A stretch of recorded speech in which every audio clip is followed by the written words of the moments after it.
Frostridge senior manager gunned down in St. Andrew. A senior manager of lighting company Frostridge is dead after a gun attack during broad daylight in the Mullines Road area of St. Andrew on Thursday. Reporters understand that the man was traveling in a black sport utility vehicle in the area sometime after 4 p.m. when, upon reaching the vicinity of Tarrant Drive, he was shot by gunmen on motorcycles. The man subsequently attempted to drive towards Highway 3 but crashed into a grey Honda Fit before succumbing to his injuries. It is understood that the gunman escaped, leaving behind one of the motorcycles which has been seized by the police. The incident resulted in a traffic gridlock in the area. Several people detained during police operation in Porus, Manchester.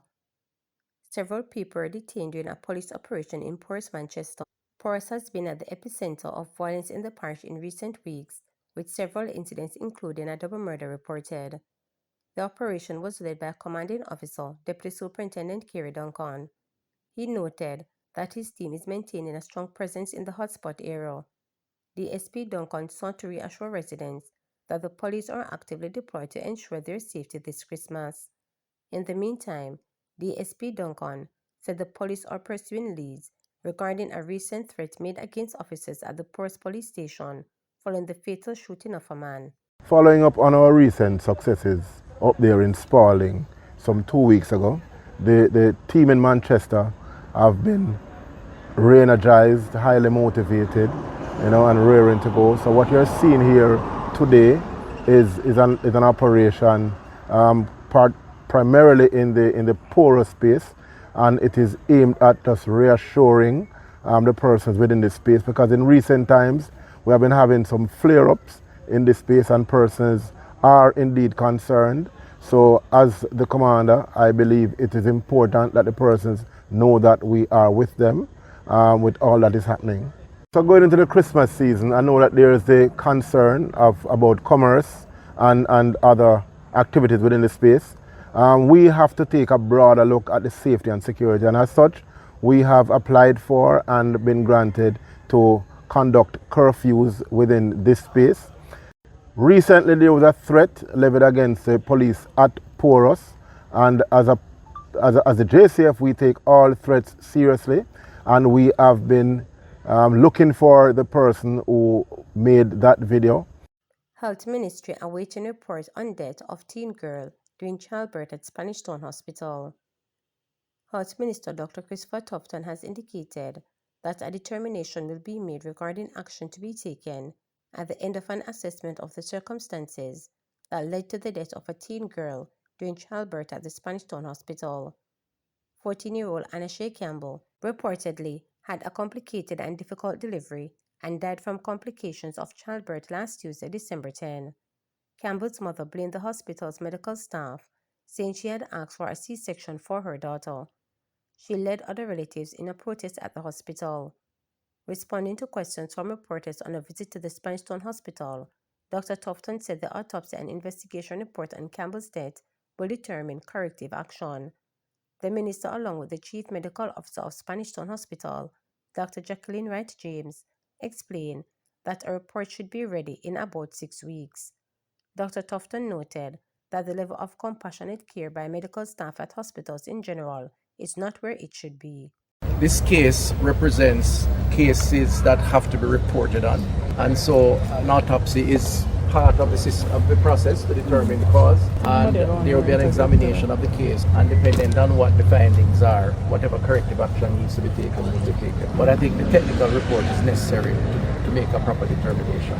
On the technical side, around what transpired, I think we have to await the results of the examination and the investigations. And I've asked the Chief Medical Officer to spend some time looking at the situation, and hopefully if it needs to go to an independent panel for further assessment, we will refer that to an independent panel in order to get whatever results that are there. It's hard to give a time frame because there are so many circumstances, but maybe our SMO can tell us how long a report would normally be generated from the institution. Once it's generated from the institution, it would go to the region, and from the region if necessary, it would go to the ministry if there is an independent panel. I don't know what Dr. James feels is a kind of time frame to leave the information from here. Well, we have a service level agreement that any maternal mortality at the level of the institution should be closed within 6 weeks.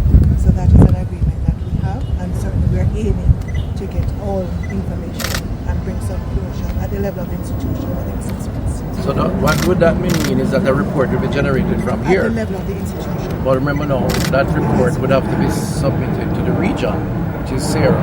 And based on Sarah's assessment of what is happening, then a determination will be made as to whether or not it goes further.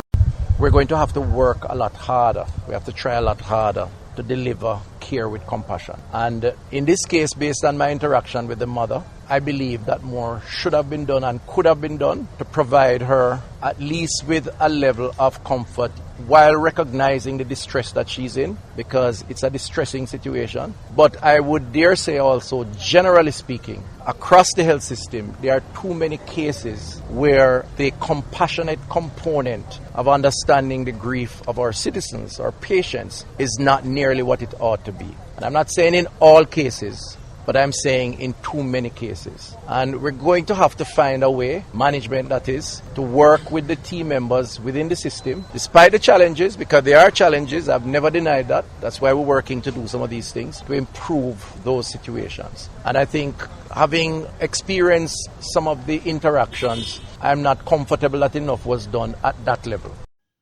Over 2,819 hectares of damaged crops restored.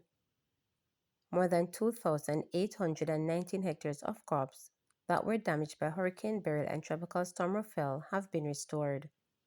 Minister of Agriculture, Fisheries and Mining Floyd Green said approximately $182 million was spent procuring the 27,579 units of assorted seeds that were distributed to farmers across Manchester, Clarendon, St. Elizabeth, Westmoreland, Trelawney, St. Catherine and St. Anne.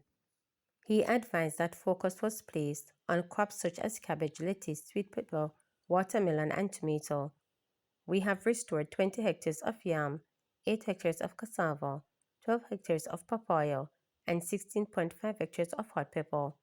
In fact, 21 million was invested in such of those crops, and we've distributed over 360 units of pesticides, Green further informed. He was speaking during a minister's quarterly press briefing on Wednesday. The minister also distributed 57,600 boiled chickens and 5,775 boiled rations, along with medications. In addition, 50,000 pallets of egg formers were distributed. Meanwhile, another 26 million was spent on material such as lumber, zinc, mesh wire, and nails to support farmers rebuilding their livestock facilities. Green advised that as of December 16, the number of farmers directly benefiting under the recovery program totaled more than 24,860. Commodities Regulation Committee, Banana Board, and National Fisheries Authority. Therefore, over 30,000 farmers and fishers have received some benefits as part of our Hurricane Beryl recovery efforts, Green noted. Drastic increase in cargo, scheduled disruption blamed for congestion at Kingston Port. The Port Authority of Jamaica, PAJ, says the current congestion at the port in Kingston is as a result of the drastic increase of cargo volumes as well as disruptions in mainline services schedules. On Wednesday, businessman Richard highlighted the issue of congestion at the port on social media platform X. Supply chain challenges are as bad now as it was in COVID. Many ships anchored in harbor are waiting to offload, not to mention how many bypasses Jamaicans because of congestion, he noted.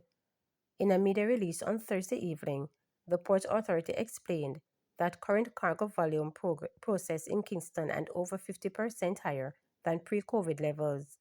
It stated that from 2020 to 2022, volumes increased by 28%, followed by an additional 18.5% growth between 2022 and 2024. Additionally, the Port Authority said periodic vessel halting outside Kingston Harbour stemmed from disruption in mainline service schedules caused by a geopolitical tension, conflicts along major ship routes, and adverse weather conditions. It noted that in 2024, Only 9% of the 172 mainliners processed in Kingston arrived on schedule, with just one of the 11 mainliners arriving on time in November. To manage schedule uncertainties, shipping lines have reduced regional stops, concentrating cargo at key ports, and using feeder vessels to serve bypass locations.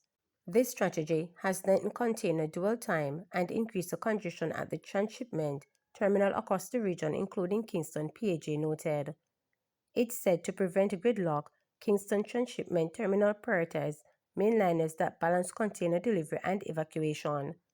The PAJ said as of Wednesday, 3 mainliners vessels were anchored outside Kingston Harbor, with one processed on Thursday, while the others await feeders vessels for cargo's evacuation.